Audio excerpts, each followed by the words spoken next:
People who've had a "something is very wrong here and I need to leave" feeling but stayed. What happened?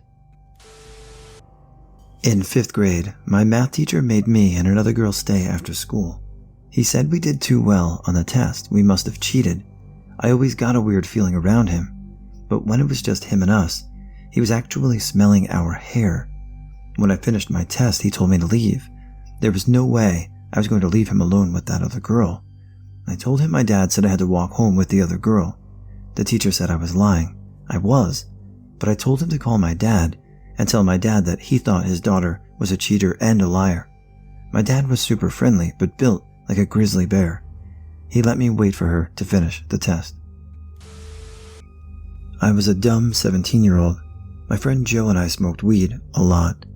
One of the guys we bought it from, David, was in his early 30s, lived in a normal house, had a wife who he was in the process of divorcing and not living with, and 1 or 2 young kids. But he sold a lot of stuff besides weed, pills, meth, etc.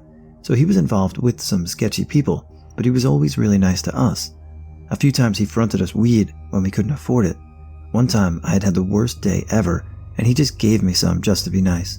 So needless to say, what happened to him really scared and upset me. One night, sometime between 9 and 10 p.m., Joe and I went over to get some weed. David told us he was waiting on his connection to drop it off. It'd be about an hour if we wanted to wait here. I said, yeah, sure, no big deal. But Joe said, no, I want to leave. I looked at him surprised and said it's just an hour wait.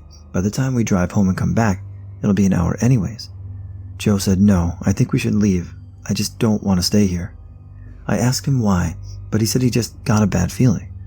I will admit that David did seem off. He seemed really nervous and tense. There was a girl I knew from school there. Like everyone bought weed from this guy.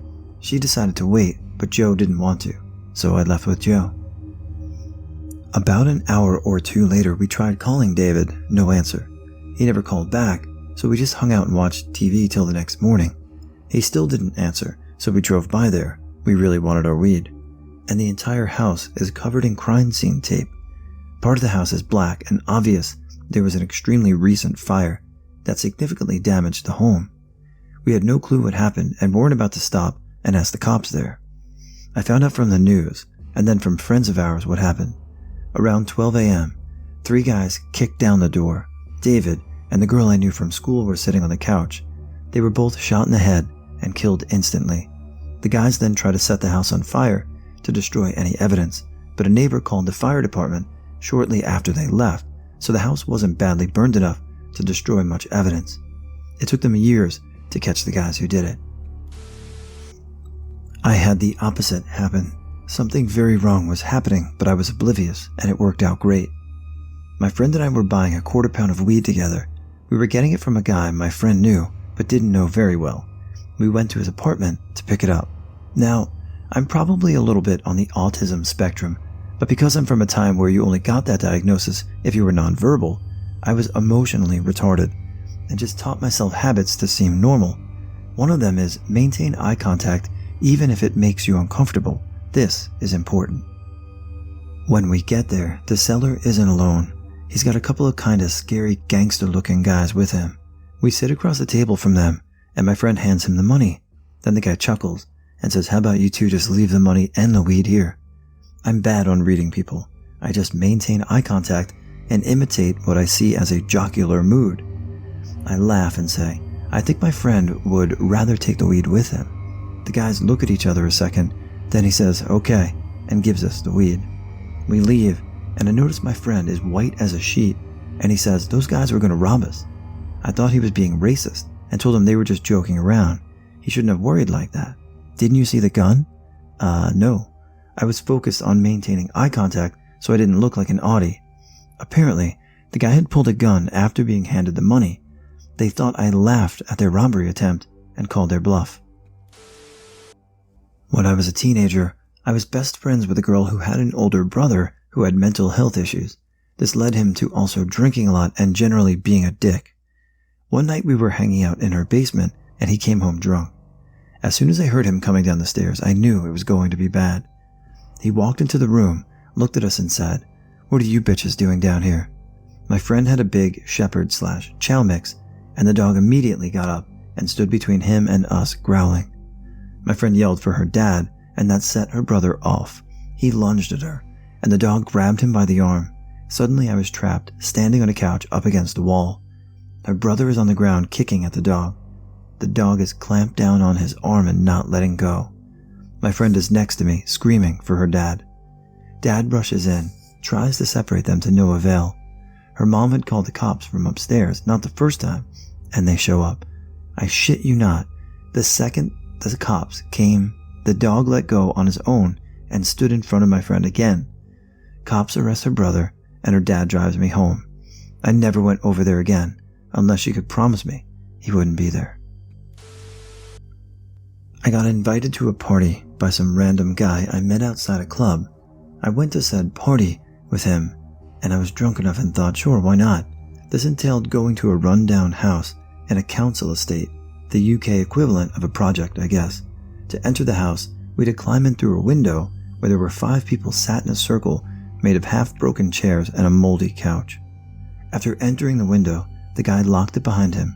It was at this point I instantly felt sober again and realized that something was wrong. That's when the crack cocaine and heroin came out. A woman who was part of the circle, who apparently owned the house, started telling a story about how her husband had hung himself in the stairwell. Her kids had been taken away, and that she kept a sharpened screwdriver under her pillow in case they came for her. I was well past wanting to leave at this point. I didn't have an escape though, and my nervousness showed.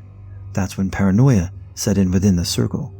The guy who had brought me there had become incredibly tense. The slightest noise and he would flip out. He stood by the curtains, peeping through, mumbling to himself about the police watching him. I had to prove I wasn't wearing a wire at this point. Before long, however, the drugs began to run out. This made the paranoia be temporarily forgotten. I saw a chance here, and I said I had money and I could buy more drugs. The guy said he would book a taxi for us to go in. About 15 minutes later, a taxi turned up.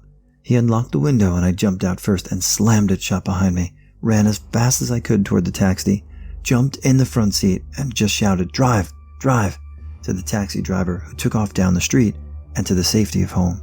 Closest I've ever felt to being murdered. Family all visited my grandparents, and I always took the time to be rowdy outside with my cousin. We played games inside all day until they told us to play outside. Walking around at night with my cousin, we tried to come back to the house, and it turns out we got locked out, as it was like 12 and they thought we were in bed. We had his yellow lab, Yoshi, walking with us. They lived pretty deep in the country, so his dog was used to coyotes, bears, etc. I got this awful feeling in my chest. Mentioned it to my cousin, who just said, "Yoshi isn't acting weird, so everything is okay." I trusted that for the most part, but knew Yoshi could outrun us, and we really didn't have a house to bolt back into in case something happened. We kept walking until I nearly tripped on Yoshi, who was just frozen and whimpering. Her tail was between her legs, and she was staring at this huge bush. The feeling I had in my gut hadn't left me, and I just panicked and stared into the bush. I heard a rustle, and Yoshi started barking like crazy before growling. My cousin and I took that cue to take off, running back toward the house. I heard Yoshi yelp, but we kept running. Whatever it was didn't follow us, and after about 5 minutes, Yoshi came running back to us. She didn't have any scratches on her, but it scared the shit out of me. After we calmed down, I remember my grandma telling everyone she could have sworn she saw a mountain lion in her garden a few days ago. They were in Oklahoma, so no one took her that seriously, as a mountain lion that far into Oklahoma was pretty uncommon. Weeks or so later, it was all over the news that there was a mountain lion in the area. It had been hit and killed a few miles from where we were. I'm positive that the awful feeling I had was us being stalked. I was walking home from the library in college and decided to dip into the bar to see friends. It was about midnight/1 a.m. when I left the bar, maybe after one drink, put my backpack back on, and decided to call my brother, who was 3 hours behind, to walk me home. As we were chatting, I was getting into the more residential part of campus, few people, dark streets, and a guy starts walking along the other side of the road from me. I just barely notice. It's a big 2-lane road, and he was about 5 feet behind. I sped up, slowed down, and he matched pace. Brother's name. I have to get off the phone and call the cops. A guy is following me, I said as loudly as I could. The guy fucking sprints away as I hang up on my brother. Being 20, I then decided it was stupid to call the cops if the guy was already gone, went back to the main street and found a sober guy and asked him to walk me home. Luckily, it worked out. My brother called like 8 times to make sure I was okay. There was a string of stabbings on campus that semester, and I wish to this day I had called the cops. 5 years ago, I was at a family Christmas party. I was 10 to visit my dad's side of the family, as we knew he wouldn't be there because he was in jail. My memory's a little fuzzy due to a lot of memory blockage, but I remember feeling very sick and uncomfortable on the way there. I wanted to leave immediately, but ended up staying. The whole time I felt like my body was screaming at me that something was wrong and I needed to get the hell out. I was extremely uncomfortable the whole time, and every time I went near my uncle, usually because he wanted a hug, the feeling got worse. There was one moment when I was sitting on my other uncle's lap, let's call him B, because I really adored him and hadn't seen him in ages, and I was really tired, and I felt safe. Eventually he had to get up, and my uncle who made me uncomfortable, let's call him K, suggested I sit on his lap. I agreed uncomfortably. Every fiber of my being screamed and twisted, and I froze in place. It felt nothing like sitting on B's lap. It felt disgusting and made me want to scream. I got off not soon after and went to the bathroom and cried. I felt so sick and horrible, and I just wanted to leave. I was terrified because I had no idea what was going on. I tried my best to avoid K for the rest of the evening before we eventually left. Halfway during the drive back home, I broke into hysterics. I was screaming and crying in the front seat, and my mother was terrified because I wouldn't tell her what was wrong. Part of my memory had come back, and I remembered/realized Uncle K had sexually abused me for most of my childhood, still severely suffering from that.